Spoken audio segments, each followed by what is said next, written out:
Did anybody reproduce the test so far?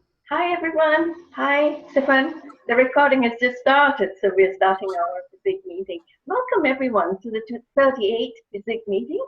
Today is the 5th of July. Across the pond, the Americans celebrated the 4th of July yesterday, so today is the 38th meeting. And I would like to open up the PowerPoint. So I have a screen share right now, and this is FESIG. Everyone, welcome again to FESIG 38th meeting. I don't seem to be able to make it full screen because, you know, there are too many screens there. Okay, here we are. There. Oops. Okay. Hi, this is FESIG's logo. FESIG is the Free Energy Special Interest Group. We meet up twice a month, the first Wednesday of the month and the third Wednesday of the month. So today is, oh no, sorry, that was, sorry, I didn't change the date there. Okay, so FESIG is the platform where Free Energy Special Interest Group entities get together to discuss, to share ideas, to, well, you know, to develop their technologies further, to have a breakthrough, so it will become very beneficial for humanity. Today's agenda, number one, is a quick presentation of FESIG, which I've just did, and there are no new members today, it's fine, and we have the chairperson, that's me today, Crystal, and Casperzo is co-chairing this meeting. It's all about the science as well today. And we have our special speaker, Elizabeth Donavan, who has presented papers in high-profile conferences with her peers such as Tom Bearden, Dan Winter, Greg Braden, Alex Guy Oberlinski, Mike Upstone, and others. She speaks about the politics of suppression of knowledge, philosophy, and technology, as well as the different energy and propulsion technologies. And then it will be followed by the rest of the team joining the panel. And once we finished Elizabeth's presentation and the panel asking question and answers session, and we will then adjourn to the next meeting, which will be on the 19th of July, when Gordon James, Gianinoto, and Janet Stanley of Zeta Talk will be presenting, with William Conrad in their panels speaking at FESIG's 39th meeting. Sorry about that. So anyway, so this is basically it for the agenda for today. If you want to get in touch with FESIG, you can email me, crystal@truevisionofpeace.com, and I'll put you in a database where you will receive the regular emails to invite you for meetings, with a report the last meeting, with the link for the YouTube of the recording of the last meetings. Thank you. That's it. So I've got to stop sharing now, and I will introduce Elizabeth properly. Oh, before I do that, the report, the last meeting, we had Kerry Cassidy speaking, and the 37th meeting that was held on the, today's the 7th, on the 21st of June. Okay. And Kerry promptly arrived and addressed several issues here with the name of the game. She actually was fantastic. I mean, she did this work, and that's why all of us are so knowledgeable on the subject of the what's going on really on the big picture with whistleblowers. She's such an amazing whistleblower, journalist, investigator. So she was talking about well, you know, those whistleblowers who had come to her, and some of them lied, but some of them who didn't, those who speaks the truth, unfortunately, some of them were bumped off, threatened or into hiding, or some of them were murdered. So we lost some of them, unfortunately, which is a shame. And we had Miles Johnston of the Basis fame in the UK. he also joined us, and he contributed some superb input on the scalar-based technology with the Black Goo conversation as well, that he had been researching for a long time.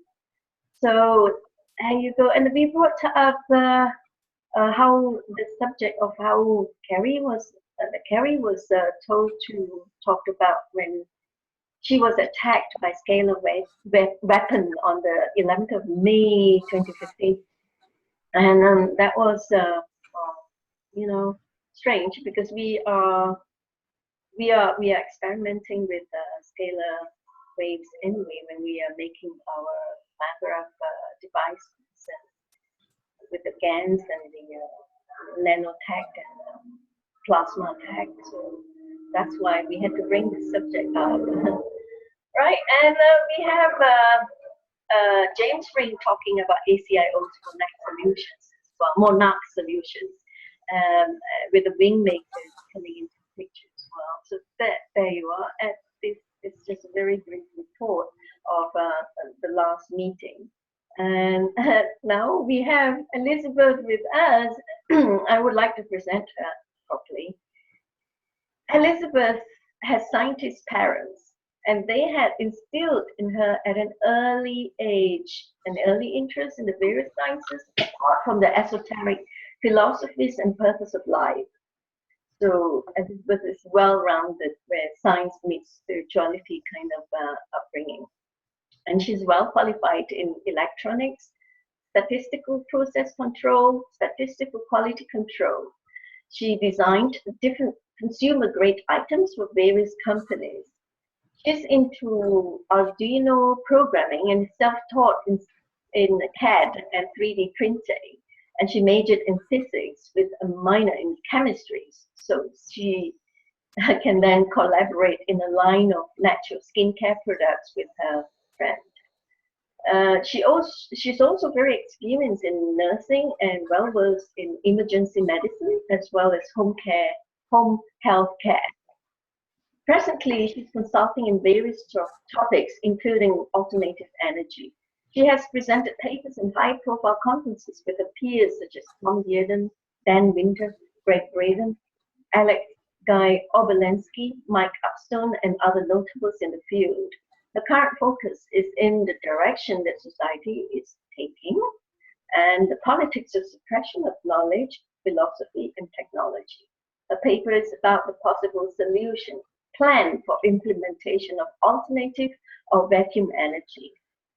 Eliza will be presenting an outline of a selection of different energy and propulsion technology.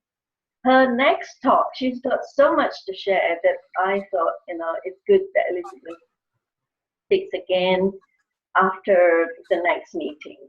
So the next talk, she will be talking about health, a practical regeneration is the title, where we can bombard her with questions about the telomeres and the physical age regression stuff. Right. So I'm sorry, I paused for a minute because something popped up that grabbed my attention. So over to you, Elizabeth. Okay. Okay. Platform. Yeah, you can So start right away. Okay, great. I'll share the screen and go to, let's see, slideshow mode. So let's go there. And let's see, share that. And okay, so is that showing up? Yes, it's showing up fine. Okay, great, great. And my talk right now is free energy has always been with us through the ages. So, okay. So first we have Middle Ages and earlier legends in the ancient times of things like magnetic motors in Atlantis and Lemuria. For example, there's the Great Crystal of Atlantis, which I believe is probably an electret, a very special electret. And they figured out how to use that back then. Or the possibility, according to a friend of mine, is that they actually polarized and crystallized carbon-14 into a diamond form. and then we're using that, which is also a possibility. So anyway, so we have unbalanced gravity wheels in the 11th century, getting a little bit more recent. And of course, so there was a legend of getting back to the magnetic motor. There was a magnetic motor back in the Greek times as well. And I'm tracking that one down. There are also diagrams of magnetic motors in ancient Indian scripts. So the ancient Indians have an incredible technology or technological base that we've only started to scratch the surface on. So, okay, so unbalancing gravity wheels in the 11th century, which apparently did work. I mean, they actually had these things grinding wheat and doing other things. Of course, they didn't do anything electrically with it, but they did use it for grinding and for pumping water. And okay, so now we have the alchemical stuff going on in the Middle Ages with anomalous heat, and there were explosions involved with that. And I believe that what they were doing back in the Middle Ages was actually cold fusion. So back then they were calling it alchemical transmutation. Well, I mean, you can still do transmutation now based on phonon resonance, which we understand a little better. But I think what they were doing back then was actually a form of phonon resonance cold fusion. And again, it was transmutation with excess heat, a tremendous amount of excess heat. And this means that some of the explosions that they had back then were probably related to that.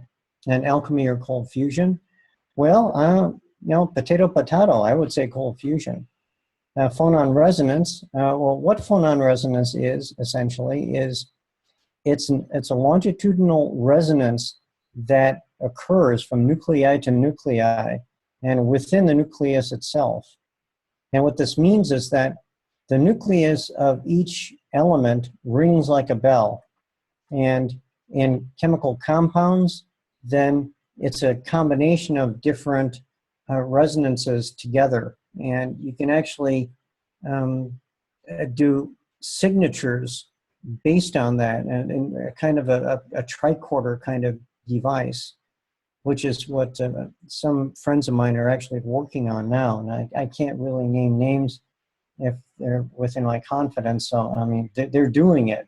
And we may see a working tricorder come out within the next 5 years. And what that means is that for a medical tricorder, it will essentially be like a handheld MRI, but it will work differently based on longitudinal wave resonance. So, okay, so let's go to the next one. Joe Champion rediscovered the phonon resonance in the 20th century. Joe actually seems to think that this was actually done back then as well. And this uses precise temperature regulation and injection of phonons, longitudinal waves such as sound. And alchemists talked about the correct key to alchemy, also called the lost chord. And, you know, everybody thought that this was some abstract word that they were talking about. Oh, no, this was actually a lost chord. It's actually a sound that was used in a vat of mercury to do the transmutation. And there's actually a story of Count de Saint-Germain putting a violin up against a crucible and then playing the same chord over and over again, and then yellow flakes dropping out of the mercury, which were probably gold. And it's possible with mercury because according to the theory, and this gets into the beard and stuff as well, it's possible to do transmutation more easily between isomers. And these are elements which are next to one another in the periodic table. So in this case, mercury and gold are next to one another, and that would be theoretically possible to do so. Okay, now physics also tells us that matter is frozen energy. It's a mix of standing wave patterns. And what this means is that because matter is frozen energy, we can use energy to retune the nucleus. And when we do this, that means that it will rearrange itself into the new, a new fundamental that you're putting into that, and a fundamental note, and that will, it creates real transportation. Okay, today this is called either LENC for low energy nuclear change or LENR for low energy nuclear reaction. And the excess heat from the process made the process dangerous, and still does to this day. Rossi has had meltdowns, as has Hyperion and several other researchers. Okay, and moving a little bit forward, Middle Ages to 19th century. So we have the Bessler wheel in the 18th century, which is another unbalanced wheel. It's a gravity wheel. John Keeley in the 19th century actually rediscovered some of the phonon resonance, and it's believed now that many of the effects that John Keeley was doing is based on this, because Keeley was basing everything that he had on sound. What is sound? Longitudinal waves. And we know that longitudinal waves can hook into a nuclei. So that's a pretty good clue as far as what was going on with John Keeley. Then there's Nikola Tesla in the 19th and 20th centuries. Again, Nikola Tesla did a lot of experimentation with longitudinal waves. And he said that longitudinal waves would interact with the wheelwork of nature. So again, we have this clue with the longitudinal waves being so important. Now, there are a plethora of energy patents in the 19th century and the 20th century. Now, Clerk Maxwell, this is around the time of the American Civil War, had a working unified field theory that permitted free energy from the vacuum. Now, what this means is that if you used his theory, then you could actually explain a lot of the free energy devices. So since then, they've lobotomized the original Maxwell theory. The original Maxwell theory was written in quaternions, which was horribly difficult to calculate at that time because everything was done by hand. Now that we have computers, there's no longer an excuse. Unfortunately, there's only a handful of people that are around that know how to do the quaternion math. And just recently, a friend of mine from the University of Madrid gave me a Maxwell paper that actually had Maxwell stating that he was extending his theory into the realm of gravity and knew how to unify gravity with the other forces. And yes, he did do that, and that's in the theory. Okay, 20th and 21st century, the cover-up begins. When did this start? Well, it really started back in the late 18th century when the powers that be noticed that it would be possible for free energy to actually be promoted. So what they did was they went to all the major universities and they removed most of the textbooks that had the quaternions, reissued the ones without it. And they basically redacted the best part of electromagnetics that connects gravity to electromagnetics. So anyway, we have Nikola Tesla and Henry Moray, who both of those people were educated in the original Maxwellian quaternion theory. They knew how to work it, and they both had free energy devices. So again, there's a clue. I mean, if you know how to do the math, then you probably can do a mathematical model and prove something that will work. Although it's still difficult. It's still pretty difficult to do that because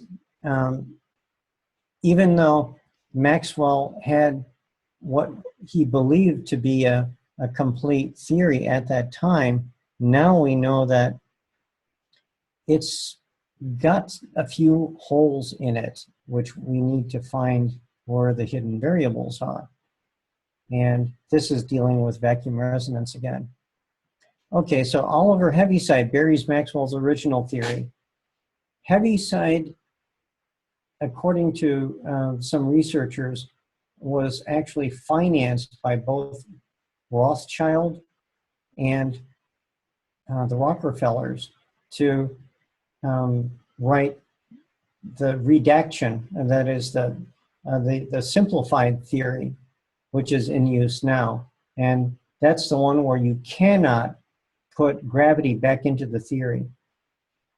So, and it's a problem with dimensions, because if you have a 5-dimensional theory of electromagnetics, yes, you can do it. If all you're going to run with is 4 dimensions, or even 3 dimensions, no, you can't get gravity in there. And this is also according to Bearden as well. He basically read the same stuff I did, and he came to the same conclusion. Then there's an U.S. National Security Act of 1947. So around that time, Tesla died around 43, I believe. So they stole his papers, and around that time, there were some people that were still doing free energy devices that knew the old math. And they started classifying some of these energy devices. And this is around the time when they began the confiscation way back in the 40s and the era of the National Security Act. And from that time to now, 7,000 patents are classified as a result and remain so to this day.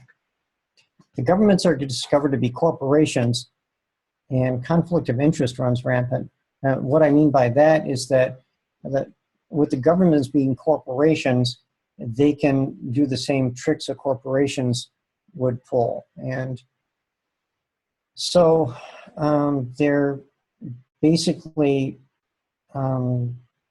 it's a gray area where corporations are hooked into this governmental corporation octopus, and then that's creating problems as well and complications.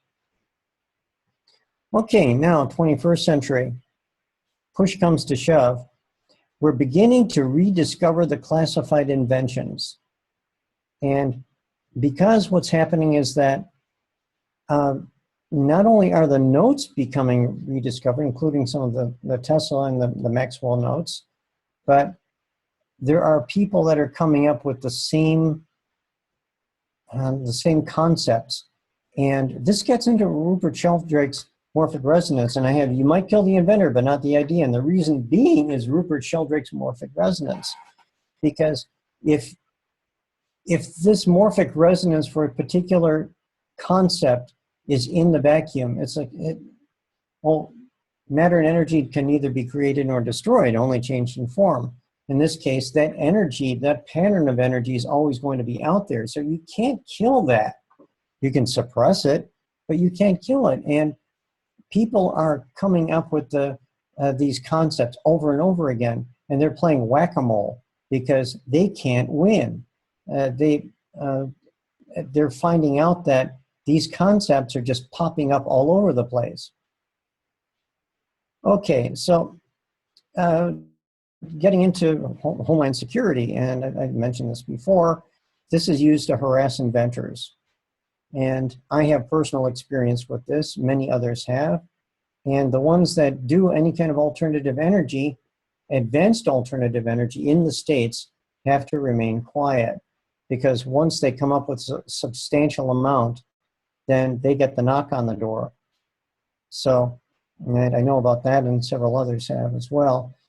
So what happens?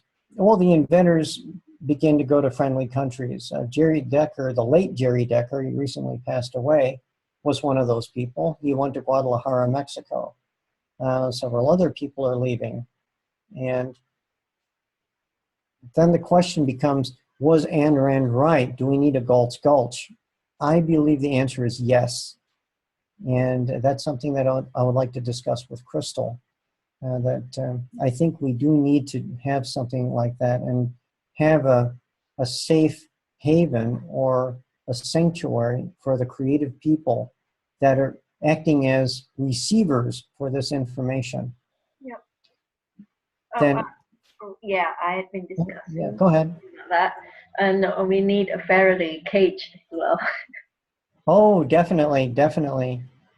Okay, and then I put the terrorist hoax because what's happening is that they're now classifying many of these energy inventors as terrorists and using the Patriot Act and several other acts which have come to play. And those are used to either seize the inventor's intellectual property or the inventors. And they're given a deal. Either you play with us or you disappear. And that's also happening. Okay, let's get into the technology on a more happier note. So this one is the trout turbine. So we have hydraulic fluid that is going through these curved passages. And what happens is that as the fluid moves through the passages, if you take a look at that, whenever you sling a bucket around, you have centrifugal force. And imagine slinging a bucket around through a 180-degree arc and then stopping it, and swinging it around and then stopping it. You would have an unbalanced force, which is what some of these devices have. Robert Cook device does this. Some of the devices that Victor Schauberger has does this. So, and the trout turbine basically takes that force and then curves it around into a circle. Well, this produces torque instead of just just a linear force. So, how much power does this produce? Well, Schauberger was estimating that a small device like this could probably produce 5 to 10 horsepower, which would be enough to generate power for a home, which he did. He actually has a home power system based on that. So this is one embodiment of that. There are several similar to this. And these rotary fluid couplings that you see in the bottom, they're difficult to come by now. And as a result, the fluid couplings are only good for maybe 90 to 100 RPM now. They used to be good for up to 1,000. So you'd have to actually make those in a machine shop if you're going to have high-speed fluid couplings. So this has been redesigned, and the next one is probably going to be doing away with the rotary fluid couplings and is going to actually combine some of the elements of the Clem motor with a Tesla turbine along with Victor Schauberger's trout turbine. And let's go to the next one. Okay, Richard Clem, I mentioned him earlier. So this actually has several different forces operating at the same time. Now you have the centrifugal force, which is acting against the outer surface. You have the spiral motion, this vortex motion, that's also being done. You have the reactionary forces like Hero's turbine and the rim jets. So you've got 3 different things happening at the same time, which you have to keep track of to model this thing.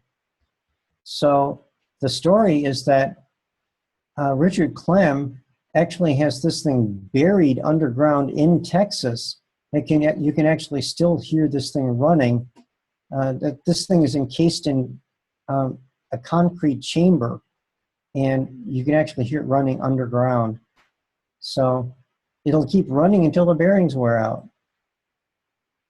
And is cavitation involved? What's the relationship to the Roy Johnson engine? Well, Roy Johnson produced something similar to this using liquid gallium, and his system was a little different in that he was using deuterated gallium, and that was producing helium as an output, which I believe was more on the lines of a cold fusion device rather than just a device that's using centrifugal forces and unbalanced forces. So Rory Johnson's engine was, it was a little bit different, but it had some elements in common with it. Okay, so now we have the Searle effect generator. You have rollers that are in a concentric outer ring, and the timing is critical on this thing. So with this one, in theory it works. Have I built it? No, I would love to build it. But in this case, there are some possible improvements with it. There are some timing problems associated with this. And when the timing gets out of sync, that's when everything just slows to a stop. I've heard of several different inventors who've built this, and it does have timing problems. The way to fix it is to put gearing in the whole system instead of having the whole thing friction driven. And that means a gearing on the outer ring. So you'd have a ring gear, you'd have sun gear and planet gears, and that'll keep everything in sync. And this is also producing unbalanced magnetic fields that produce the torque.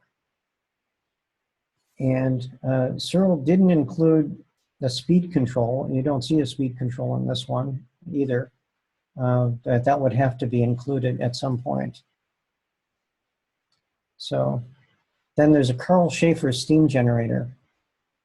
Okay, so this steam generator, it has been known to work at one point. Carl Schaefer was an immigrant from Germany, and he was fascinated with cavitation. And he designed a system where once he started it up, it would produce steam as long as you kept the pressure going up into the cavitation device. And the odd thing is that the steam would glow blue in the dark.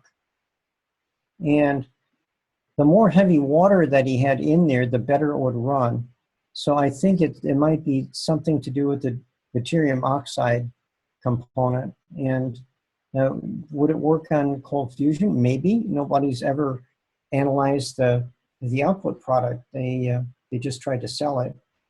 It went through several different companies, and it really gets very messy. I mean, that's a trap that happens with a lot of the inventors, where there wasn't a really clear theory about how it worked. So as a result, they just sold it without a working theory, and the investors wanted one. So the ones that actually wanted to move forward said, okay, we'll come up with a theory later. We'll just do the testing. If it works, great. And it actually did have a CLP of around 6 to 7. 6 to 7 times the heat out than the mechanical energy in to turn the thing. So yeah, this is another one I'd like to build. What you see here is a cutaway of an STL file, which I have, and I would like to, and the problem with building this thing now is that you have to either EDM these really small passages that are smaller than 1 millimeter, or you have to laser drill them. They're very difficult to make, but evidently Carl actually did back in the 70s, and I give him a lot of credit for that. So this one evidently did work, quite possibly due to an implosion and a cold fusion effect. So, okay, let's go to Marcus Reed's crystal cell. This one produces 10 milliwatts, and it has done so for over 10 years. Unfortunately, the power density is 10 milliwatts per kilogram. And I've seen this thing in operation. It's real, it does work. It's using a crystalline silicate dielectric. And there has been a high frequency component detected. And one of the high frequency components evidently is around 300 megahertz, which is one of the node frequencies for the vacuum. So I think it is hooking into the vacuum resonance. And Marcus, you can Google Marcus Reed. I mean, he's on the web, and he's still doing work with this. He believes he can get the power density up to at least 1 to 2 orders of magnitude. And in that case, then it starts to become practical, because otherwise, with 10 milliwatts per kilogram, it's not really a practical device at this point. And I think using electret technology to polarize the dielectric that he's using, which is a silicate, would probably be part of the solution to this. So we'll see what he does. Okay, next one. And there's laserhacker.com, and he's claiming 126 milliwatts consistently for over 2 years. This is 4 milliwatts per cubic centimeter. Household chemicals are used. Is power due to corrosion or not? There's an easy way to determine this simply by opening it up. And yeah, it turns out that this is due to electrolytic decomposition. It's a slow battery. And I found this out by actually opening these things up and just running a bandsaw on them to take a look at what's happening internally. Okay, now we go to John Hutchinson's crystal power cell. And what he's doing, and this is interesting, is that he's polarizing the materials in the liquid state, and then he allows it to cool. The chemical action causes the initial polarization, and then what he's doing now is he's actually polarizing these things with an external field. And he says he's getting actually a lot more power out. He's not going to publish the results on that one, but he's really getting some impressive power densities out of it. So is the power due to corrosion? Again, I mean, it's basically sacrificing one of the power cells after several years. But from what, from the correspondence I'm getting with John, I don't think that it's really due to corrosion this time, or if it is corrosion, it's a very minor part of it. I think it's really due to an electret effect internally. Again, it's a low current. It's in the milliwatt range, well, milliamp range for current. And the voltage is around 1.5 to 2 volts. He does have stacks now that are up to 12 volts. And if these things are up to around, I think, 100 milliamps. So very impressive. Okay, atomic hydrogen process. Now this one is very interesting. It's originally discovered by Irving Langmuir. These are anomalous results of which are ignored with the atomic hydrogen torch. Rediscovered by William Line. He claims over 100,000 calories per mole gram of hydrogen with an input of 1,000 calories. This is a CLP of 100. This is almost unheard of. But if this is true, then, I mean, we would have an unlimited source of heat. And the only thing that has not been tested is what's happening with the hydrogen. I mean, he actually shows in occult physics that he believes that it's a reversible process. I think that maybe about 1/10 of 1% or possibly less is actually getting converted into deuterium. And if that's true, then it produces a huge amount of energy. So this may be the actual source of energy behind the cold fusion, Rossi, Defkellian, like Power, and some of the other guys. And mathematically, when you do the calorie calculations, hydrogen to deuterium really does match up with a lot of these. Is it transmutation? Well, yes, kind of. It also happens inside of low mass stars, and we see this low energy burning going on in some of the planets. For example, Jupiter and Saturn are actually producing 3 times the energy than they receive from the sun. It really can't be explained by gravitational collapse or by radioactive decay. I think that there is probably a cold fusion effect going on in the cores of these planets. So again, atomic hydrogen process, how and why. Line calls it ZPR coherence infusion.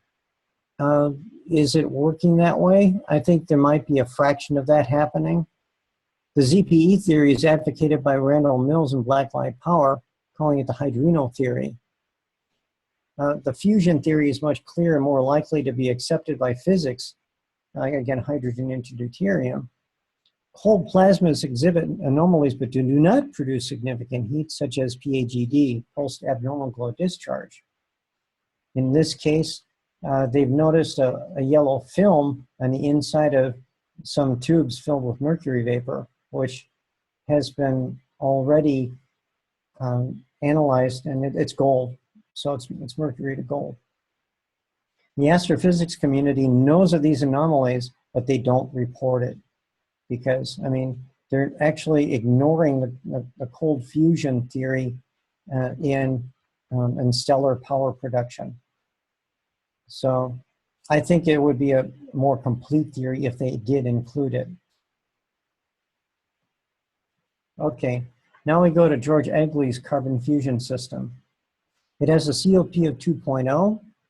Other evidence of transmutation is found with carbon actually being transmuted into heavier elements. 25 megawatts per gram of fuel. It's clean energy. Is it a reversible K-shell collapse or neutrogenesis, or is it fusion? Could be all of these. We need to do a more thorough analysis of this. And in the shot over here, in the photo, we see the carbon sample being actually heated to incandescence by the microwaves, and it's actually producing a plasma. You actually see this glowing plasma coming off the carbon. George Egley calls it carbon nanodust fusion, and some people are saying, well, it's just igniting the carbon and is burning in the air, but somehow it's not doing that. In fact, if you put an evacuated bulb in there with the carbon in there, it'll actually start producing soft X-rays. You have to be careful with that.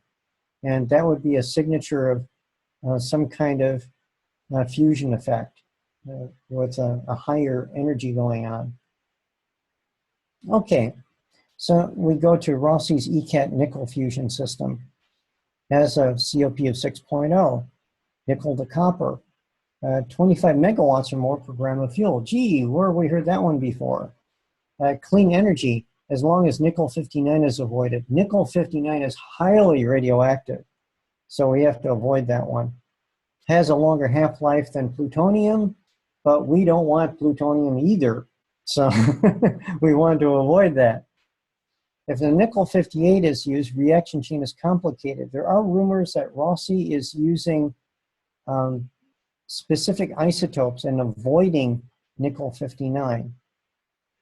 And I have gone to Rossi's laboratory and I've done the measurements, and he had a device running in closed loop mode, in self-sustained mode, and it was producing around 1,200 watts of heat. Of course, the reactor was supposed to be putting out 10,000 watts of heat, so he had to throttle it way, way, way back. But even then, it was producing excess heat, and it was in self-sustained mode, which removed all doubt that there is something going on inside of his system. So, Defcalion. Defcalion has a Hyperion reactor, which is doing pretty much the same thing as Rossi's. It's supposed to be nickel to copper, although they say that they've been coming up with anomalous results with the mix of isotopes that they're getting out of it. So anomalous results means that it's not tracking to their model. And that means that there's something else happening. I believe that it's probably changing hydrogen to deuterium, and they're not tracking that. And that's also Rossi's competitor. Okay, Tom Bearden's energy collector. This one is, we're going to be getting into the electronics now instead of getting into things that boil water. Okay, so and Tom Bearden had a device, and it simply was a way of producing, he was using a battery as a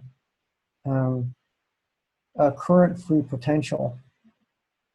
And the collector would be what he called a degenerate conductor, which means that it has a different relaxation time than the conductors for the battery. What does this mean? Well, relaxation time is the amount of time it takes for the electrons to begin moving in a circuit.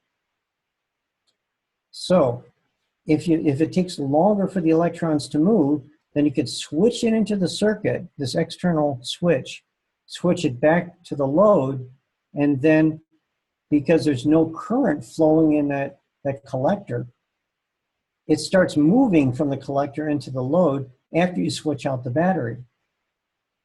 It's a great idea.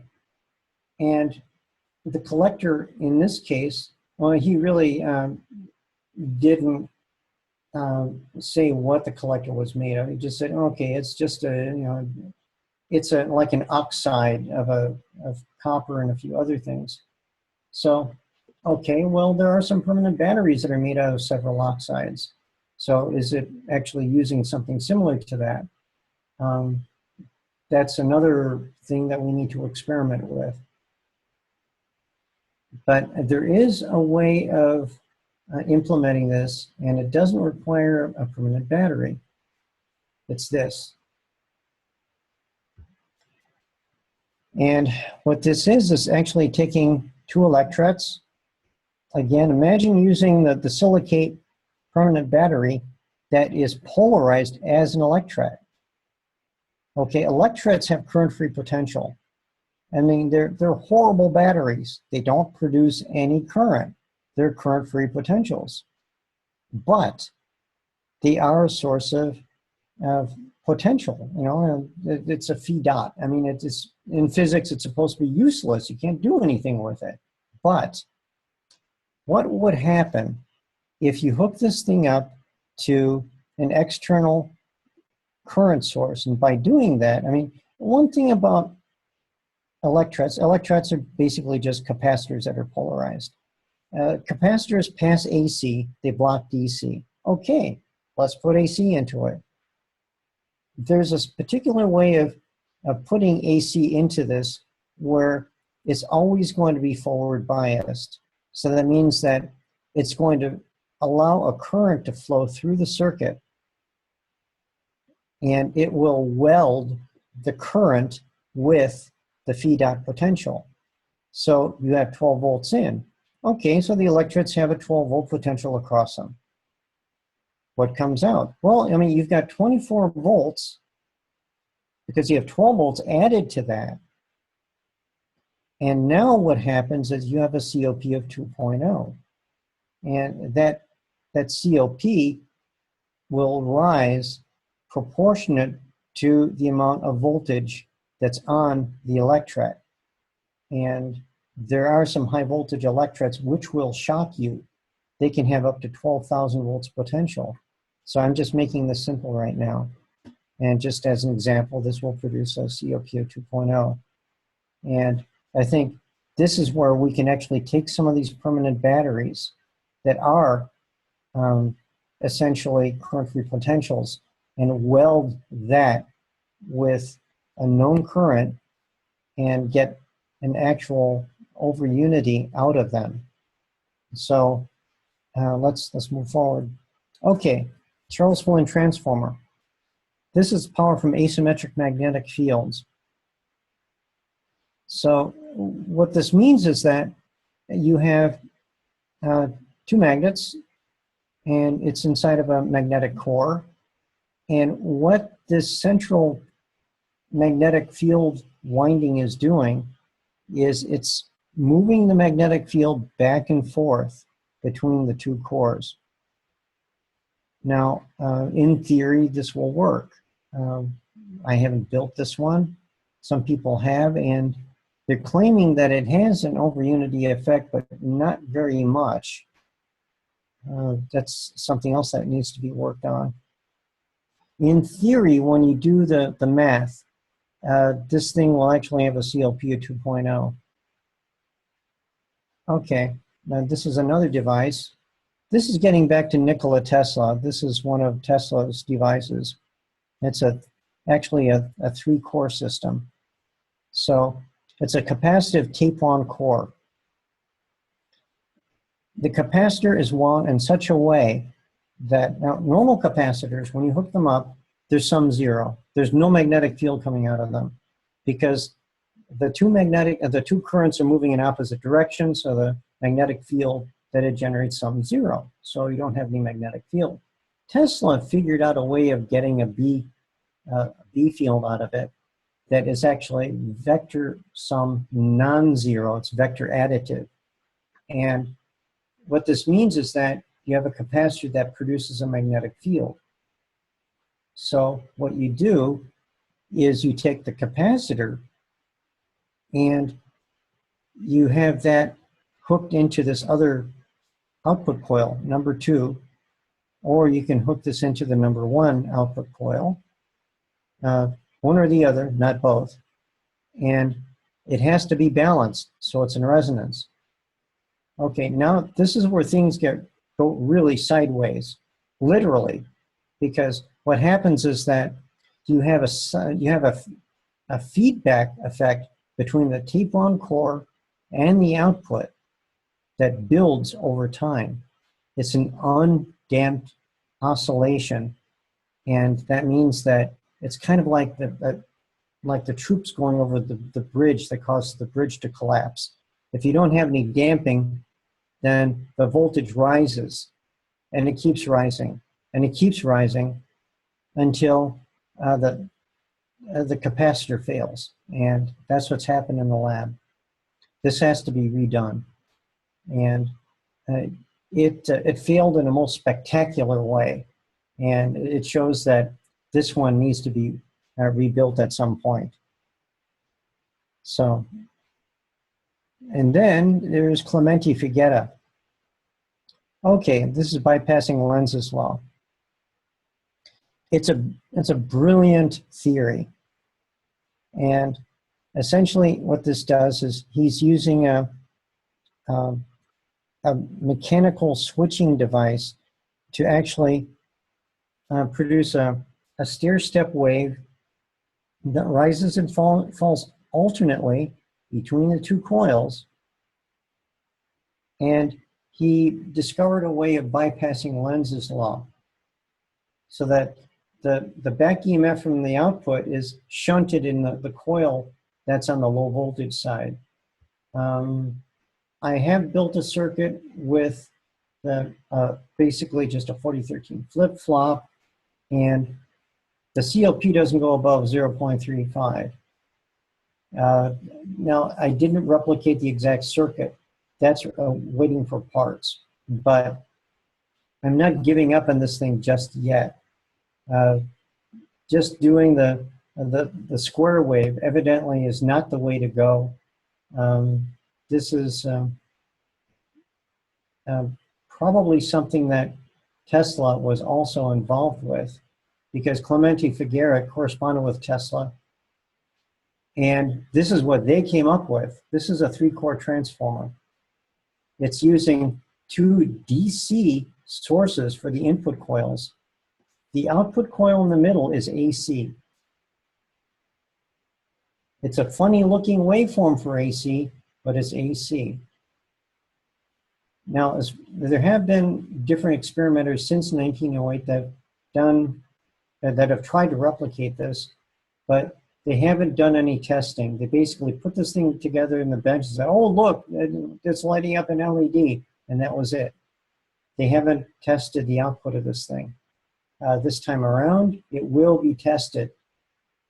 So, and each one of these coils, imagine this, each one of these coils that you see in this diagram, if you have this hooked up to a separate MOSFET, what do you get? You can get the same type of stair-step wave.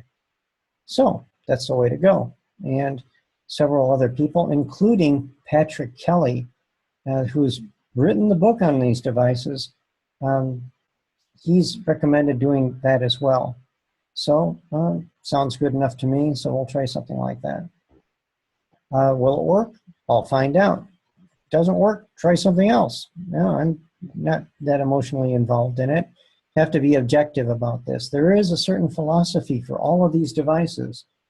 If you're emotionally invested in that, then if it fails, you're devastated.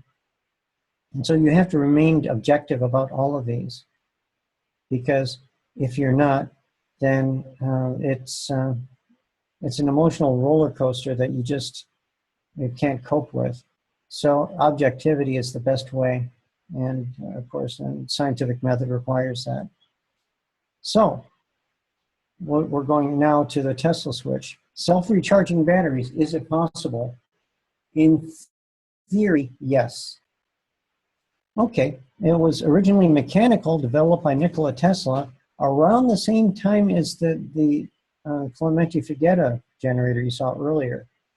Electrodyne tested the system for 3 years, and they claimed that this thing was over unity. So, and this was, way back, in the 70s and 80s. So, Bedini did this, but he deliberately had the sequencing wrong for one battery. Why did he do this?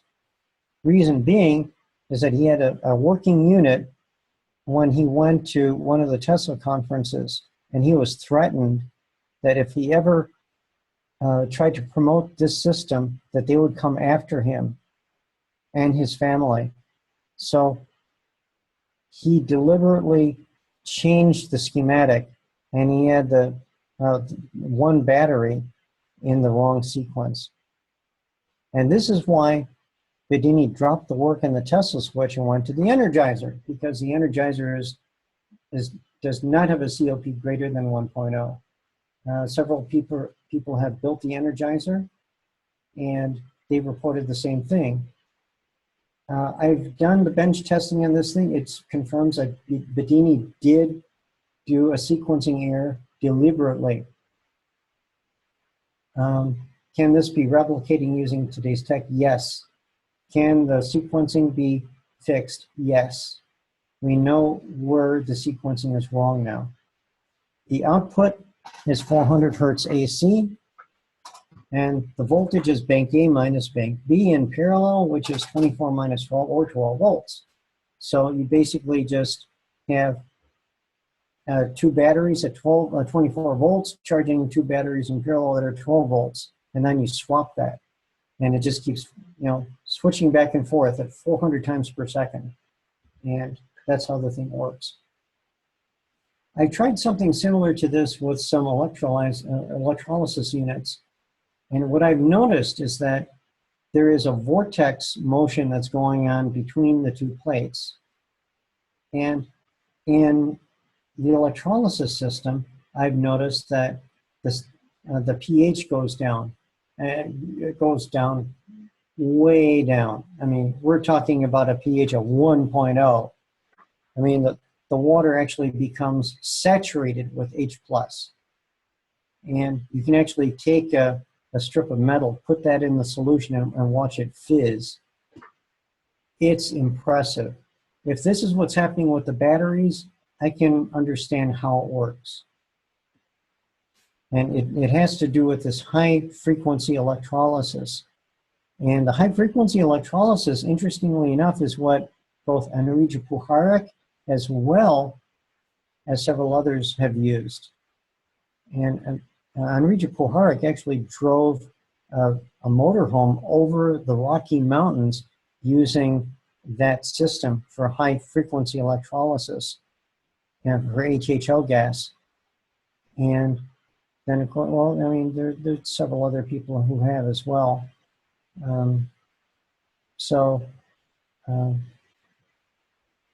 I think that's a good working theory for the Tesla switch. And okay, Floyd-Sweet vacuum triode amplifier. Okay, so Floyd-Sweet had a VTA. That's what he called it. And he was getting a COP that was unbelievable. It was over 1 million. And he stated that once he put the magnets in self-oscillation, I mean, we're talking about self-oscillation down at the nuclear level, that this thing would continue to put out power. The oscillation in the nucleus would actually produce an oscillation in the magnetic field, which you can pick up with the coils, and then that would be your output. That's how he did it, evidently. And the specifics, though, are difficult to reproduce, and a lot of people have tried it.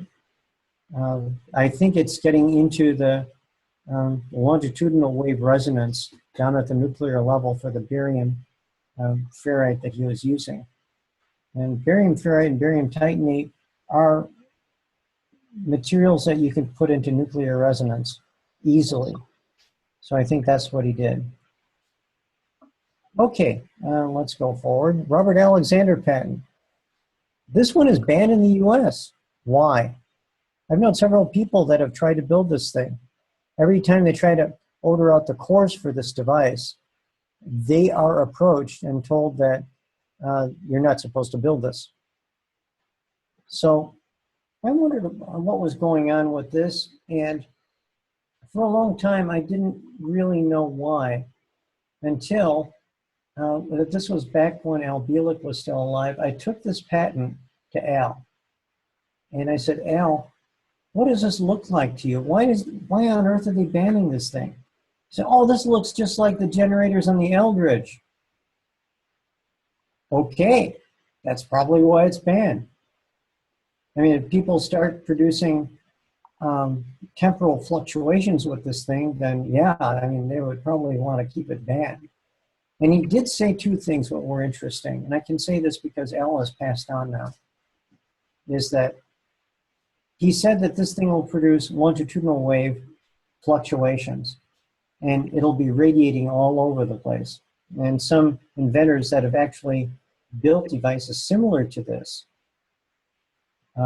One is an inventor that I've met physically with, and his device is very similar to this one back in 1980. And he was approached, and he had to disappear and go underground. So, yeah, if Al said that this thing is in the Eldridge, and he also mentioned that this thing produces, unless you have these things in pairs, it produces a temporal resonance that becomes destructive. He said that when the generators in the Eldridge became desynchronized, very bad things happened. So that's an important hint. It's a safety hint. We need to keep these things synchronized and do them in pairs. So we need to build this thing. This thing has been known to have a COP of 3.0. So how does it do it? Similar to the Figuera. It's a rotating transformer. It's taking the back EMF, and it's recycling it. It puts it back in the motor side. Bigger load you put on it, the faster it goes. I talked to Richard LaForest Clark, who has seen this thing in operation. This is back in the 70s. And he said that, yes, it did work. And after that, it went to an inventor. I don't know if I should mention his name. He is in Canada. And after he put he took this thing apart and put it on his webcam, he was visited, and he denies that he ever had this thing in his bench. So we have to be careful with this one. especially since if Al is right and this thing is producing longitudinal waves that they're looking for the signature of, then we have to be very careful. Okay, now we get into anti-gravity. This one is a hydraulic inertial lifting device that I've nicknamed the warp coil. And I looked at the Cook device and I was wondering how it was working. And I wanted to produce something similar to that without all the mechanical, stuff in there. This is what I came up with. And what it is this is actually hydraulic tubing. It's lube line. And I had a spare pump underneath the bench, hooked it up to it. And this thing was running at, let's see, around 2,000, 2,400 PSI, something similar to that.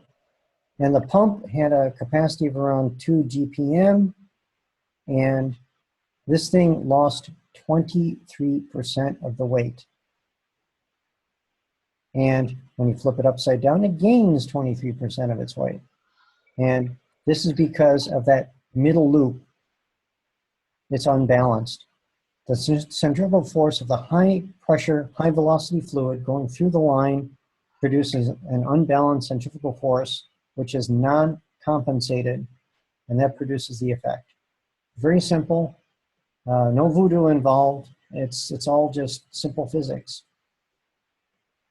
Okay, this is the next step, the herringbone plate. And what this does is it does the same thing.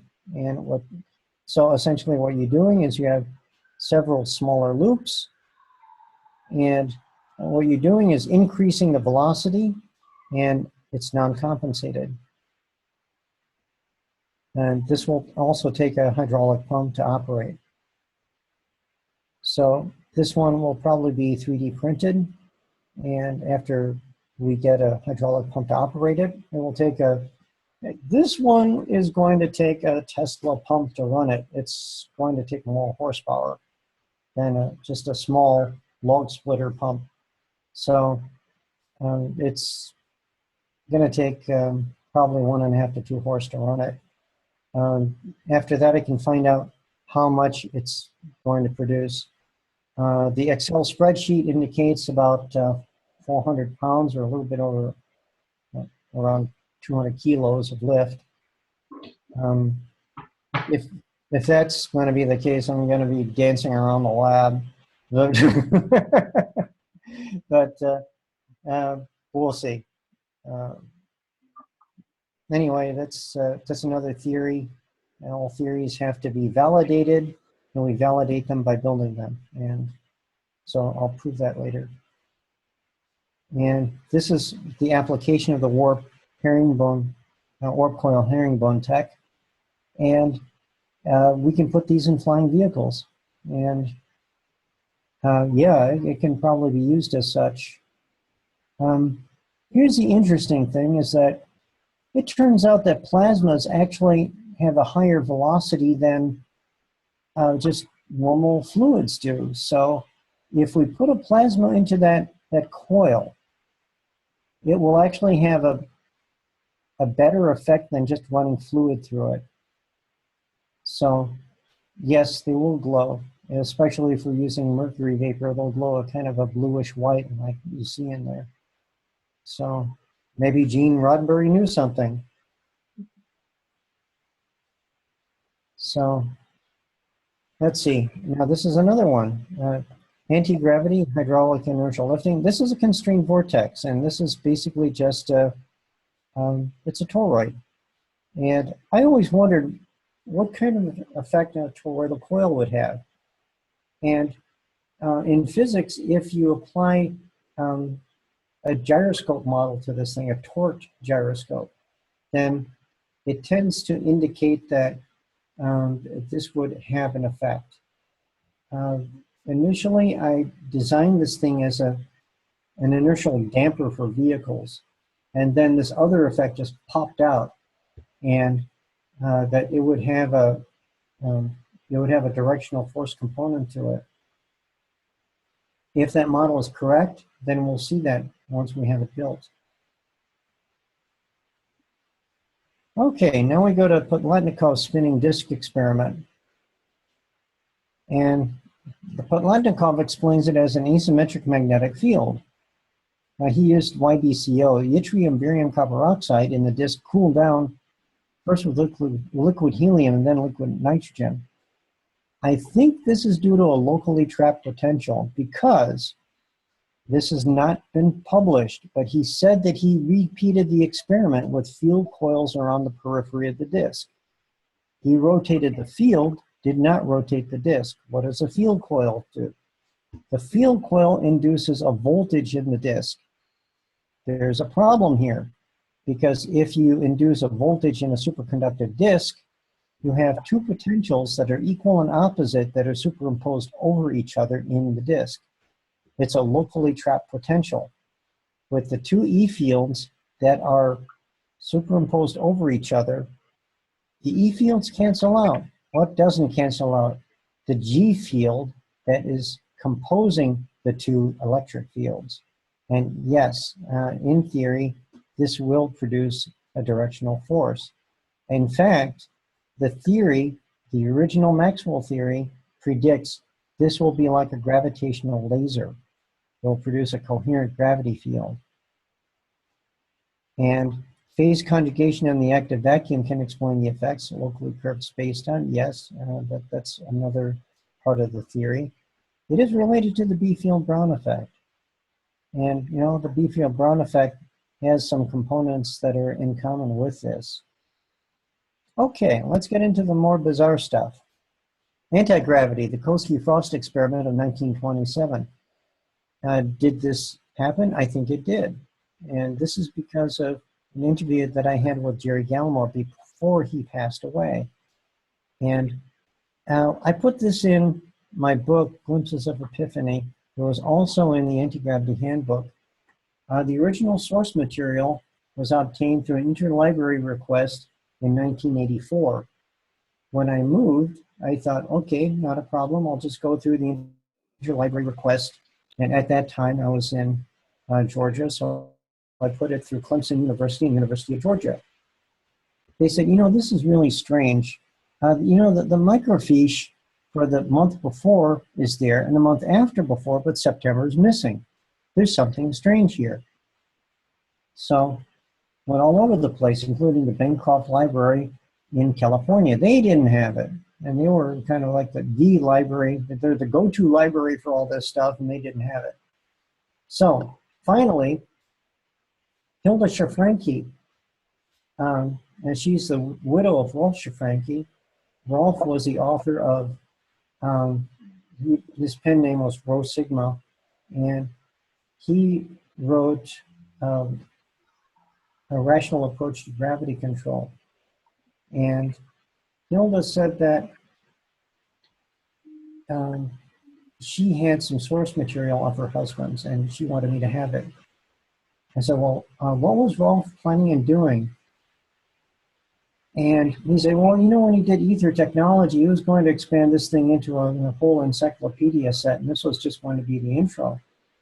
And so this is all the source material for the encyclopedia. So I pulled the top off the banker's box. This was sitting on the top. This was the one he considered the most important. So I scanned it and I put it, I actually emailed the PDF to several of the libraries that had the microfiche missing. So it's no wonder that I'm not a favorite person for the, I know, the military industrial complex for putting this one out. So anyway, a lot of people have said, well, I mean, this thing's supposed to be a hoax because, you know, in October, they mentioned that they repudiated everything about this, but I found out that the hoax is a hoax. Now, that is that the reason that they put out the reprint, or rather the retraction for this thing, is that it turns out that science and invention was bought out, and the people who bought it out actually ordered them to put out a retraction. This happened a lot around in the early 20th century. Most of the the publications that put out working free energy and anti-gravity devices were bought out. And then, of course, I mean, they couldn't go back and burn all their copies, although they've tried to do that. But you can actually, if you dig far enough, you can find the real stuff out there, and this is part of it. So, okay, so let's move forward. So, it's not a hoax, 3 independent sources. Jerry Gallimore repeats the experiment in the 1980s. And he said, no, this isn't a hoax. And he said, yeah, it works. In fact, it's a basis for my patent on the deflexion crystal, which I'm going to cover. So, and this is part of the crystal. What he did was he took a quartz crystal and he used a particular resonant frequency. It's unbalanced, you know, asymmetric frequency. Asymmetric frequencies are the only ones that do it. And it causes the crystal to expand in the direction of the current. It actually causes the crystal to break apart and recrystallize in a high energy form. The really bizarre part of this is that the crystal will actually increase its dielectric constant, which is its ability to store the electric field, or the ability to convert the electric field into a gravitational field. It goes from, say, 10 or 20 into the millions. And when that happens, then you can actually directly convert the electric field into a gravitational field. This also gets into the original Maxwellian stuff, which is why I covered it earlier.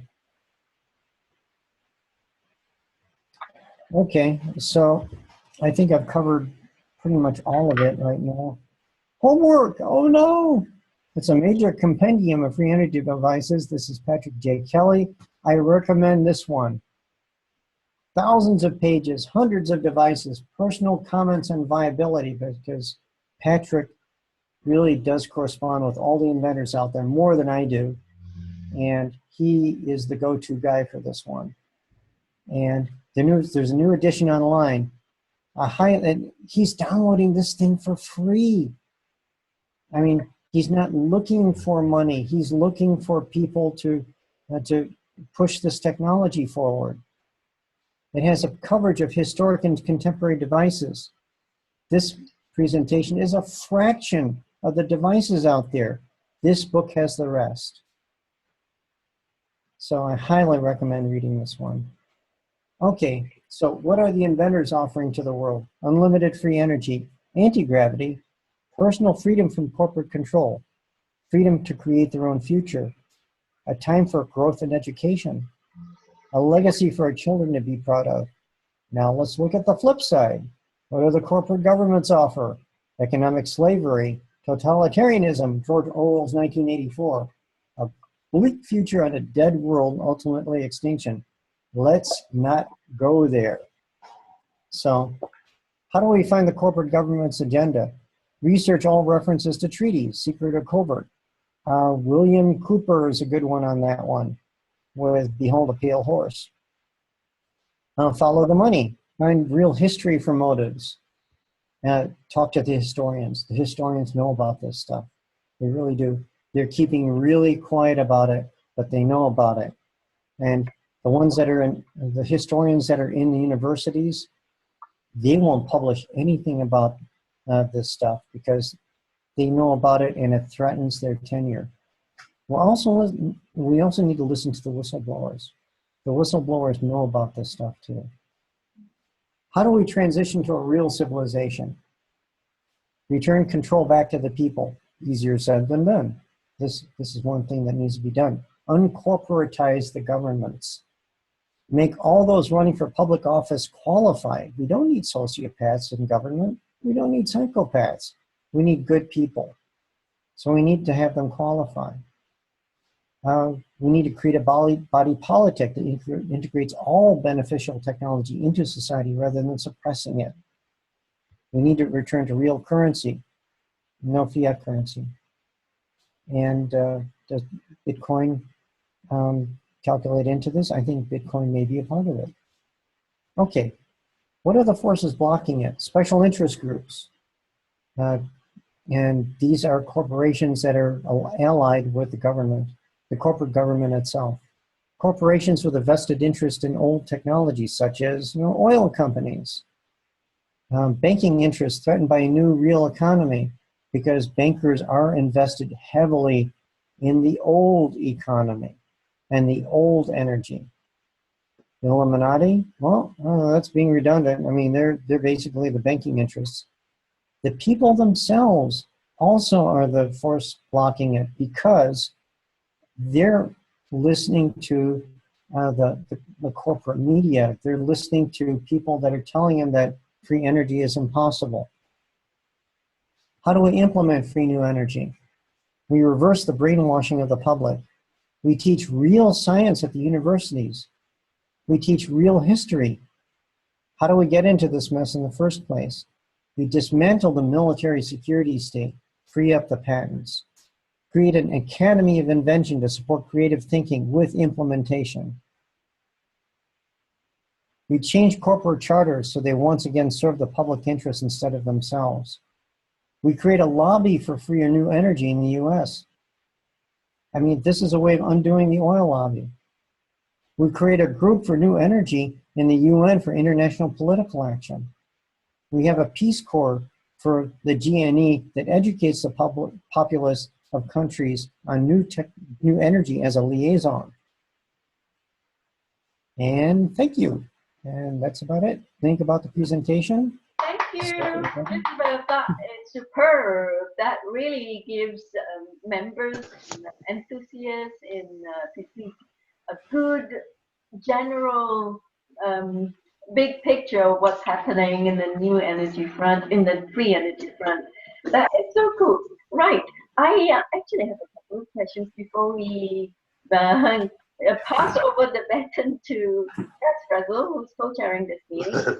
This is so good. Okay, I want to ask you. You were showing the anti-gravity stuff. Did you mention Victor Grabennikov's findings? He over here. He's a levitating platform, right? Pardon? Operated by attaching dead insect body parts to the underside. Oh, Grabennikov. Oh, yes. Yes. Oh, yeah. That's another one. Interestingly enough, Grabennikov's insect parts were actually generating longitudinal waves. They were actually, because when they fluttered, they were generating sound waves. So now we get it back into that again. Oh, right. I mean, it all ties together. It really does. Uh-huh. What about that the insects, when they really fly, levitate, so that links how a spinning vortex creates a magnetic field counteracting gravity, right? That's how it's being explained, isn't it?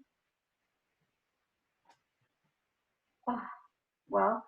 Yeah, I mean, it really does all come together at some point. Well, it's possible that an electrostatic effect is occurring at the nano level. Yeah. I mean, we have electrostatic effects with B-field-Brown, and the B-field-Brown device actually produced a better effect when he was putting specific frequencies in there and pulsating DC, not straight DC.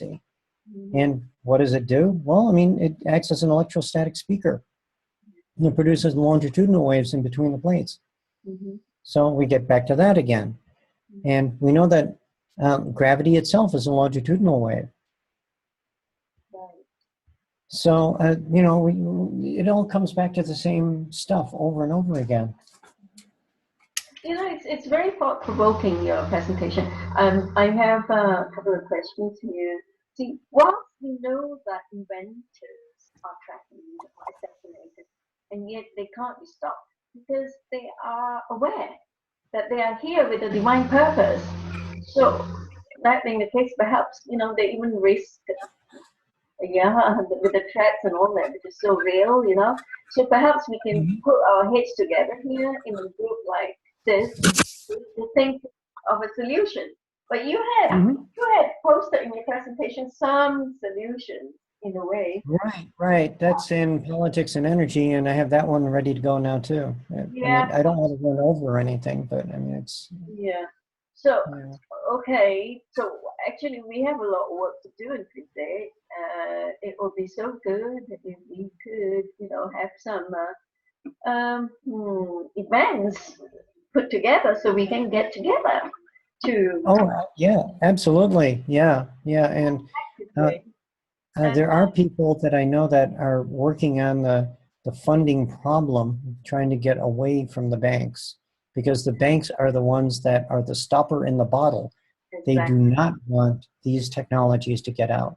And also, there's a surefire way if you go through the bank to be within the radar. Mm-hmm. Yeah. Mm-hmm. So Exactly. anyway, Yeah.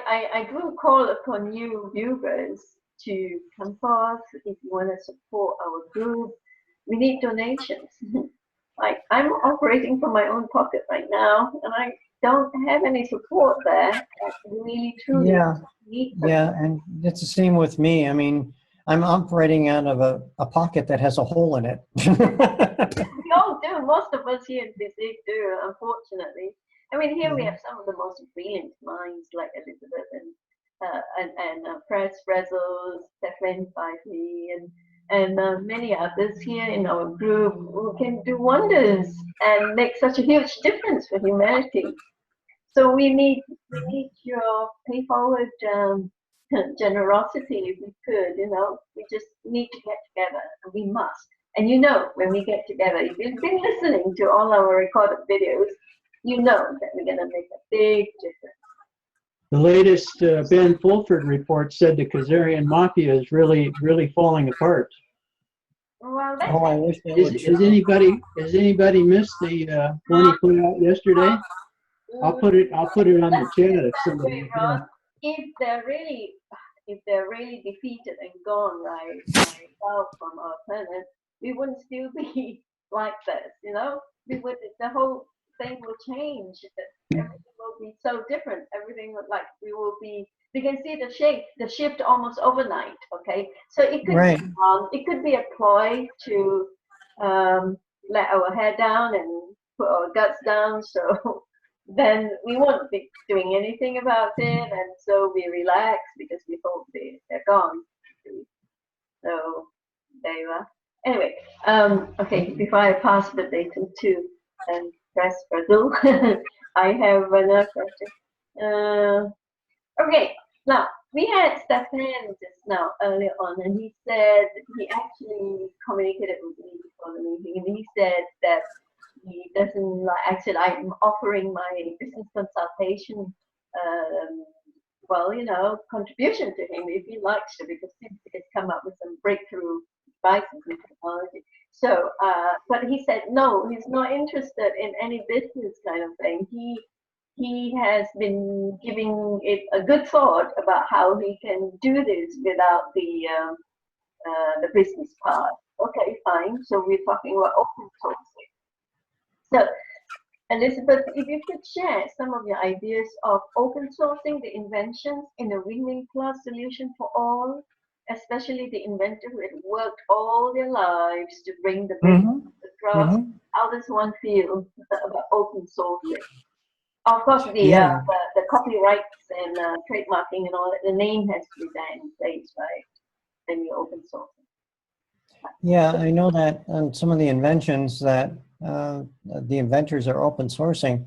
I mean, what's happening is some of the inventors have decided that, I mean, if they're not going to let me develop it, I'm just going to put it up on the web, And when that happens, then anybody can get it. I mean, and it's really the ultimate act of defiance to the powers that be, because when you do that, well, obviously, I mean, you're not getting any profit, but the whole system is set up so that it's using greed as a manipulating factor. That, I mean, you're instilled with this idea that, I mean, if you have $1 million idea, you don't want to give it out. Okay, well, if you have $1 million idea that's going to make you literally trillions of dollars, then you're not going to want to let it out. So there's that part that, oh, well, it's going to make me a multi-billionaire if I do this. But then you realize, well, wait a minute. I mean, they're not going to want this out. So either I'm going to die with the secret or I just let it go. And there's a shift in consciousness that's happening right now. And that shift in consciousness is that some people are coming to realize that they're not going to be allowed to develop it on their own. So open sourcing is the only option. Yes, that's right. So on that note, I'll pass the baton over to Fred. Fred, you co-chair the second one. Yes. Thank you, Elizabeth. And I can safely say that you're a fairly dangerous person, but thank you for being here. It's been very enjoyable. Thank you. Oh, my goodness. Being that I've had a chance to play with several of these devices in their rudimentary beginning form and contemplate some of the basic theory that has to be working with it, we start to see and I'm going to throw this out so that the open source knows where I'm going with this, because basically it's the only way I keep myself safe. Pulse DC and longitudinal waves. And we see this kind of marrying together where you're basically transmuting your pulse DC into changing this longitudinal wave. And I believe some of it's called scalar. We're seeing effects of this in many different military or governmental programs, and it's gotten so bad what they're using that it's actually showing up on their Doppler systems. Oh yeah.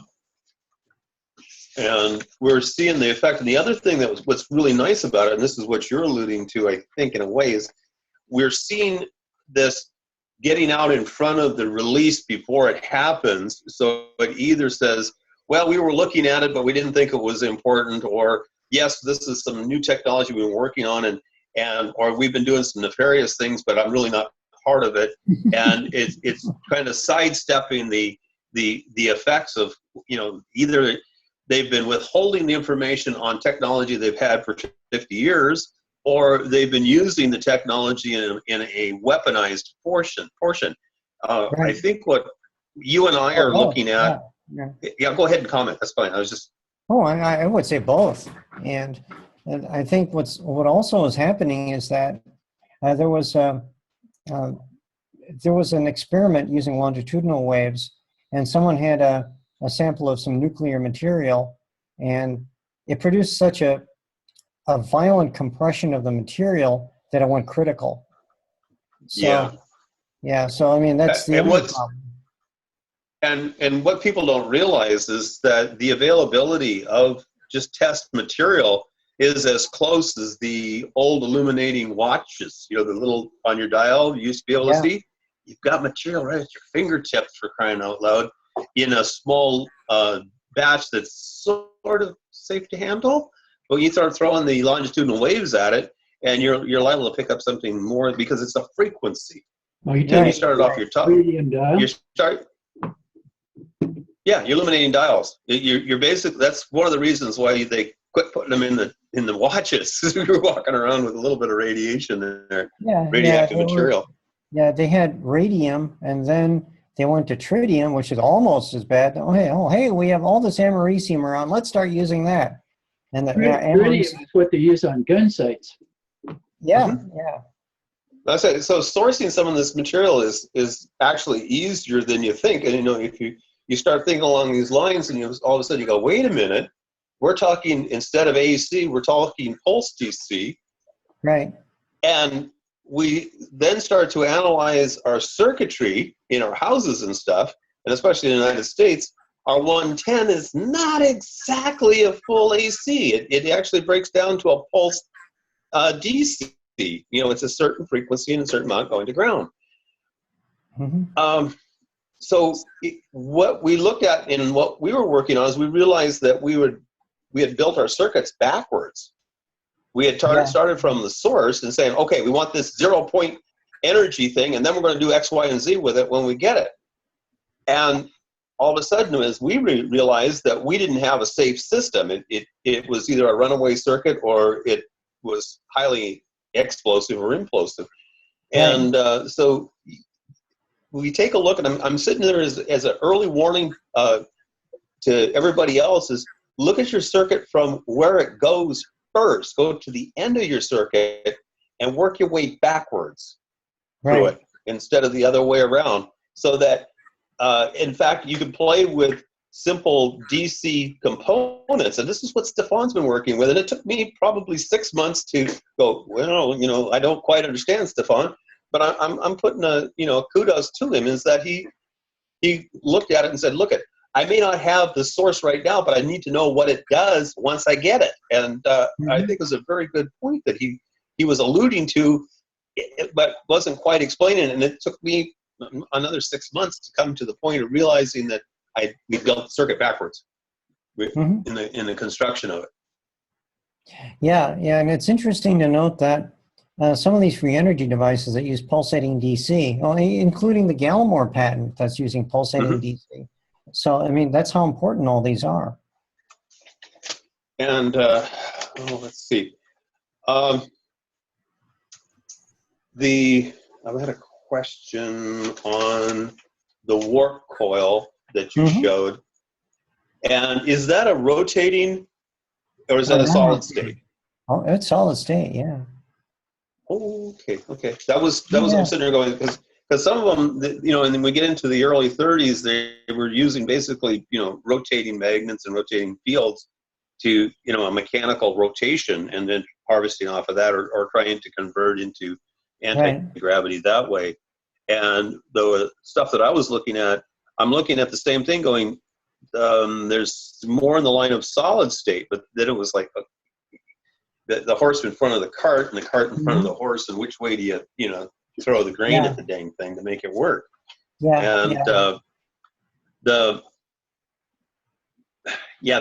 We start looking at each of these things, and in a way is I think what you're saying about your talk today was we've been looking at them as individual components, but they have a theme that goes kind of meshes together.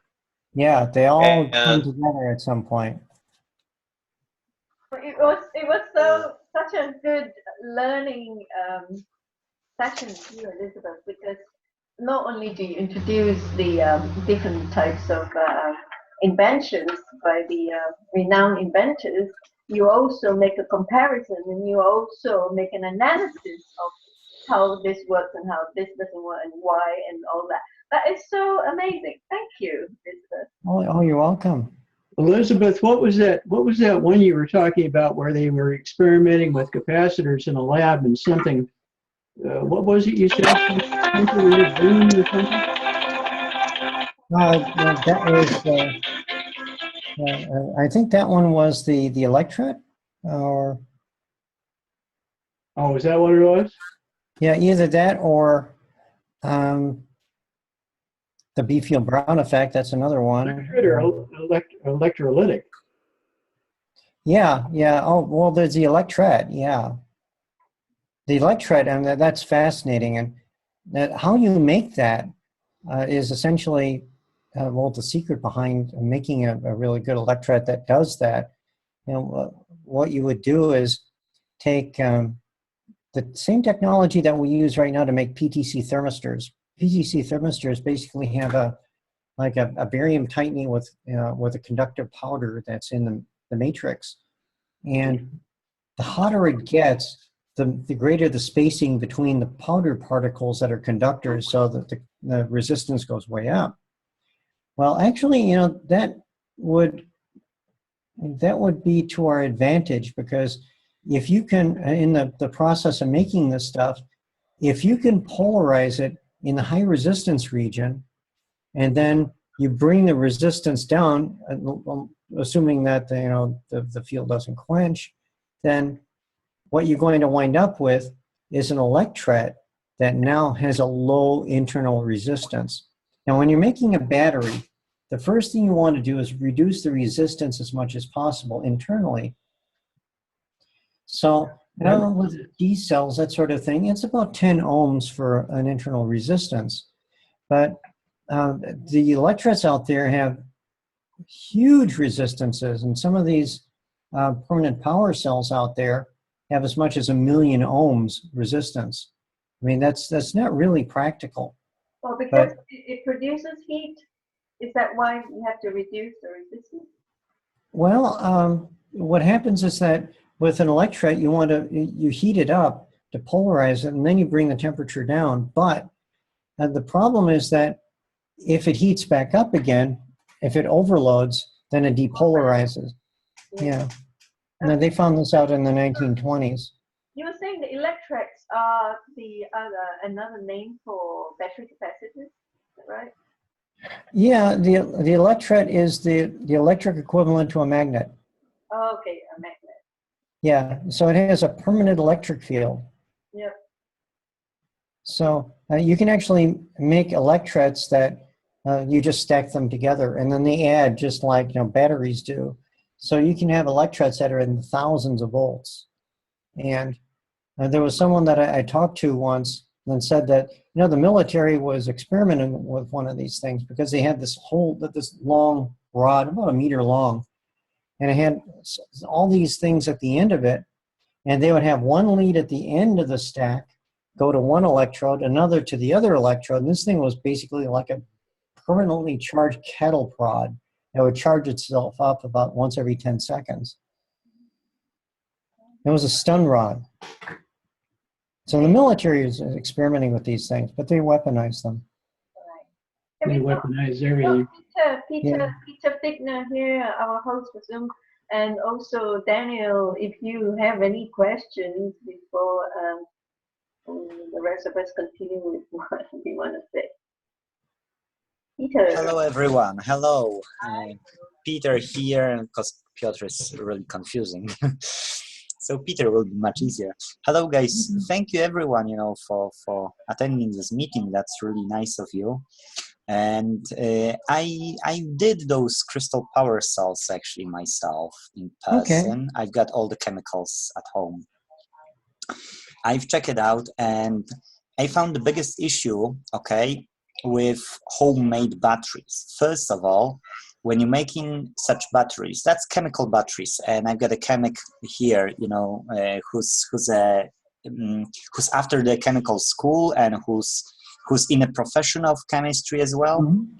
And so he said, yeah, it completely makes sense, because as long as the compound of the mixture will hold, yes, it won't either oxidize or either, dissolve, yes, then it will give you the battery's power at all time, yes.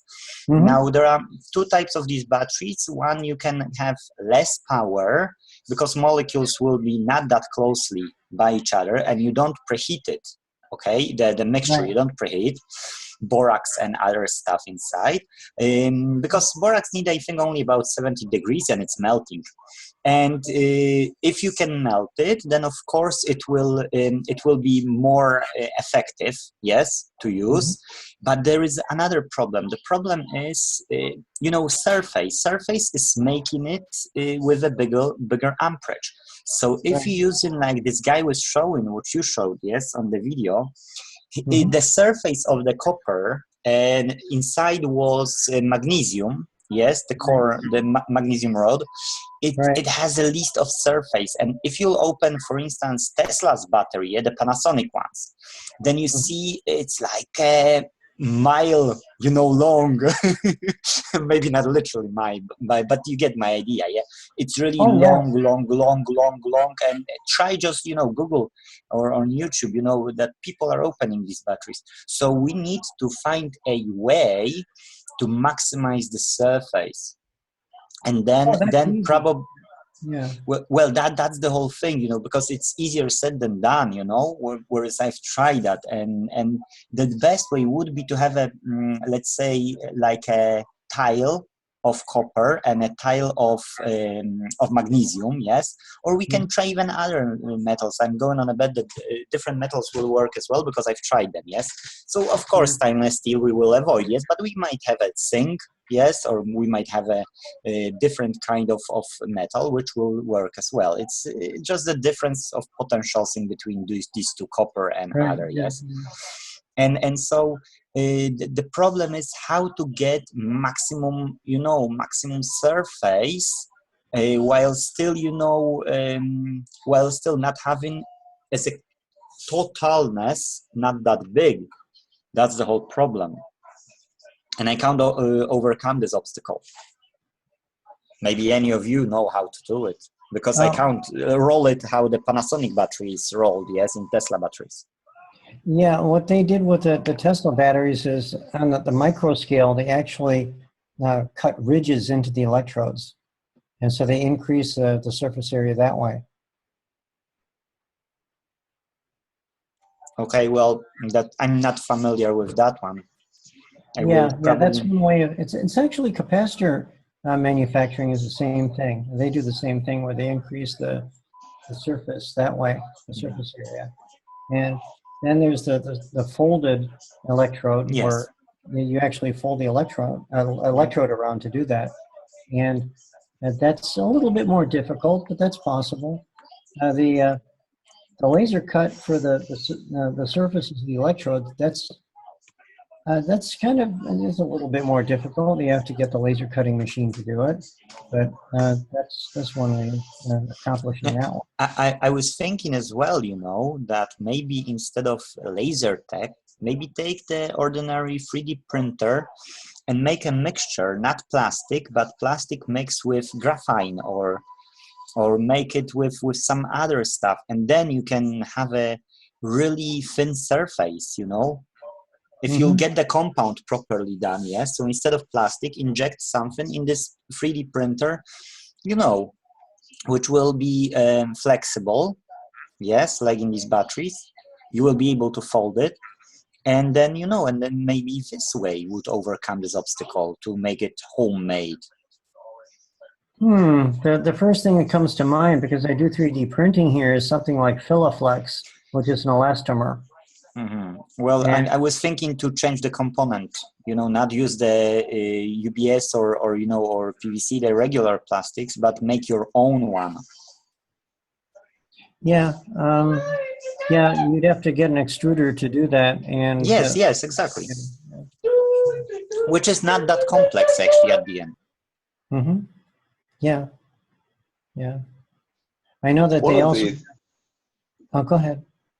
Yeah, I was going to say, what was fun is Stefan was working with his 3D printer, and he built himself a pyramid, which is basically done as a layer cake, and trying to figure out how to put down each layer individually. So it ended up one stacked on top of the other in his pyramid. And the idea basically is you put down a layer of the plastic from the extruder, and then a thin layer of different, well, he was using GANs at the time, but monoatomic particles, atomic particle layers, and spraying them in and letting them dry, and then print and spray and print and spray and print and sandwiching together. And that way you maximize your surface layer. You're basically looking very similar to your standard capacitors in many ways. The problem with the printers is they print so grossly. They're really a lot thicker than people realize, that layer of plastic that they put down. Actually, with the one that I have, the first layer is 100 microns, as a tenth of a millimeter. So that's as far as it can go. Yes, on the AliExpress you can find for $130 only 3D printer, which is 0.4 millimeters. Yes, so which is good. So that would be 0.04 millimeter. Yes. Okay, 40 microns. Okay, that's great. Yes, that's what I mean, and $130 only. That's the cheapest I could find, on AliExpress, and that's the smallest micron I could get for that price as well. Is it a laser printer or that? No, that's a 3D printer. You can go to AliExpress just now, and you can just, Google 3D printers, and you will find for $130 and check how many microns it has, and that will be, the one probably. Yeah, but what kind of printer is it? Is that an FDM or a laser? I would say FDM, but let me go, and if I will find it, I will share the screen. Okay. so everyone can see it. Okay, I don't know why it's Polish here. I'm usually okay, now I've got part of the English, part of the, well, it doesn't matter. Anyway, go to global site English, yes. Okay, 3D printer, in 3D printers. And so start from, ship from, no, not ship from, reset. We need seller rating price. Yes, let's go by price. And I'll tell you if I'll find, something starting. Okay, that's that's 3D printer parts. And the first 3D printer, it's here. Okay, I'll share the screen, guys, with you. Okay. And so we starting, you know, from really simple, yes, like here. That was the different one which I had. Right. Yeah. Yes, so that was different one, because it was complete, more like this, 118, but it was a bit different. That was more like this. And very high quality, cheap, easy as an old person. Yeah, similar to this one, really similar, yes. And that's not preheated, probably. The bottom surface is not preheated, probably. And that's, let me check back to the product details. So I was checking nozzles 0.3 here. Okay, layer thickness 0.1 to 0.4 millimeter, yes? So you see, so it's not worse than what I've seen, yes? Yeah, the one that I've got. Oh, actually, that's the nozzle. The nozzle is 0.3. Yeah, nozzle, and here, look, 0.1 to 0.4 layer, yes? That's what I was talking about. Yes, 0.4, and it's 0.1. 0.1, yeah. Yes, 0.1 to 0.4, yes, and nozzle is 0.3. So that's enough, I would say, to do most of the stuff, yeah. And that's even cheaper than I was seeing. Oh yeah, that was probably the same then, 132, and now it's 118. 80, yeah? So I would say, you know, that printer could help a lot with projects. I don't know if you're using them on an everyday basis, because I'm not familiar with them that much. Well, actually, I'm using several different materials. I have an E3D extruder, and that one allows me to use carbon fiber, elastomers, filled materials. So it's whatever I need. Okay, so thank you for your time, and thank you everyone. Okay, thank you. I want to thank everybody for attending the meeting today. And one of the quick notes before we get too far around is that we've got on your 3D printers, they are quite porous in the way that they print down. So there's a couple of ways of looking at putting the layers down, either with your 3D printer or with some type of other filming device or silk screening the different layers onto it. I just got a note here. Do we have any others that propose the meeting, do a round table and let folks bring some information forward to have? Ron, I see you sitting there. You have something to bring to the table, David, before we close it up? No, not really, Fres. Go ahead. Okay. Daniel, how's things with you today? Going once. Daniel, do you have something for the group? And I think we're done. And seeing no one else, well, let's see. We've got Elizabeth. Yeah. Go ahead. Go ahead. Crystal. Just to remind everybody about the next time Elizabeth will be talking. Just to remind everybody, because Elizabeth has another PowerPoint presentation. Oh, she has a lot of tricks in her bag.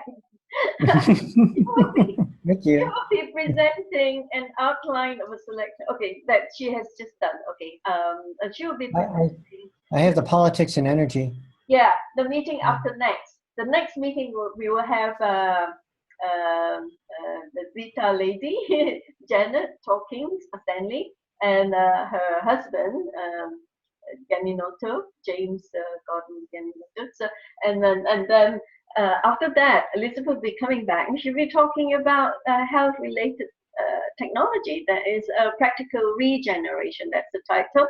And Elizabeth, we want to hear about what you did with the telomere science that you've been working with your team members. Sure, sure. You know, the telomeres are reflective of worn-out DNA repair, rejuvenation capacity, and that the parts of chromosomes that control aging. So you'll be opening up the lid a bit to let us have a look at a little preview of your telomere targeting therapies and how it can treat diseases and bring about the age regression process in the physical human being. That will be so interesting. Can you? When is that second one? The 2nd of August? That will be, oh, I don't know. Is it? I think so. If that's how you work it out. Yeah. Oh, that's good because I might be in Madrid around the 3rd week of July. Oh, So, you'll be in Madrid on the 3rd yeah. 3rd of August. Sorry, did you say? Huh? That'll be on the 2nd of August. Yeah, you're right. Okay. Okay. Is that all right? The 2nd of August. Oh, okay. Yeah. If well, you know, if all goes well, I might just be there visiting you as well on the 2nd of August. Well, I don't know. We'll see. Oh, okay, that'd be great. Yeah, yeah. So, okay, that's it. The press, bro, you want to wrap up the meeting now? You did. Press, where have you gone? Yeah, he left the computer, I guess. On mute. My number, my Yeah. cell phone number directly is 360. Oh, he's on a phone call. 580-0522. So, okay, I'll wrap it up. Okay, so we have gone around the table. Daniel and Press did ask if you want to speak up, so you can, because you don't have a microphone, that's fine. I mean, all of us have said whatever we needed to say. There's no unfinished business. And there being no other business, the meeting is now adjourned to the next one. That will be on the 19th of July. Yeah, am I correct? Okay. Yeah, I think so. So there you go. I think That's in 2 I weeks. don't want to Yeah. announce something wrong and people turn out the wrong place. Okay. Yeah, it's the 19th of July. That's right. When Okay. James Ganinoto and Janet Stanley of Zeta Talk will be speaking. So that's it, folks. And thank you so very much, Elizabeth, for such a beautiful presentation. Russ, I took over because you were on the phone. And thank you, Press, for co-chairing with me. And that's it. And thanks all bros and sisters for attending this meeting and making it a success. Thank you very much. Namaste. Okay.